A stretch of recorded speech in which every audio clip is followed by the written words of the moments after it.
Yeah, whatever you care to share, like why you're out here. I saw a thing the other day, and I don't know if it really made me think. I don't know if our company is really going downhill, or if now we're just finally starting to pay attention to what's going on. So I know in the 20s you didn't really care, but as you get in our 30s and 40s, this is our time.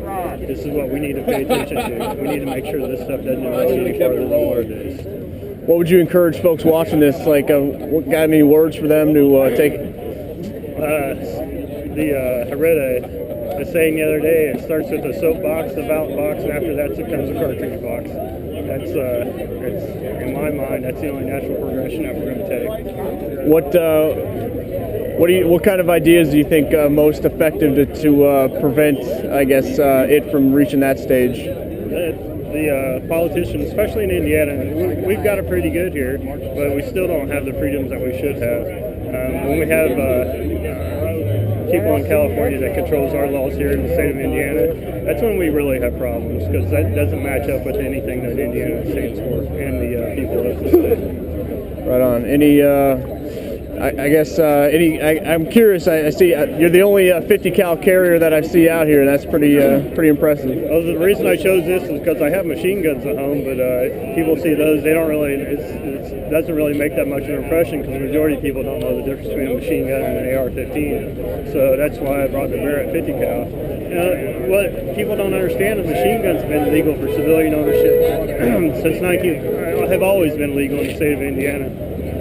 And there's only been a handful of crimes ever committed with them since the NFA Act of '36. And one of them was a police officer in Chicago. It's not the licensed people that's the problem. It's not the people with the handgun permits. It's the people the criminals. They should have started out, let's make murder illegal. Any law after that is you're just making it harder for the law-abiding people. Why I have to pay $15,000 for a machine gun that should be worth $1,200 is infringing on my rights. I agree. Is there any regulation on firearms that you think is reasonable, or?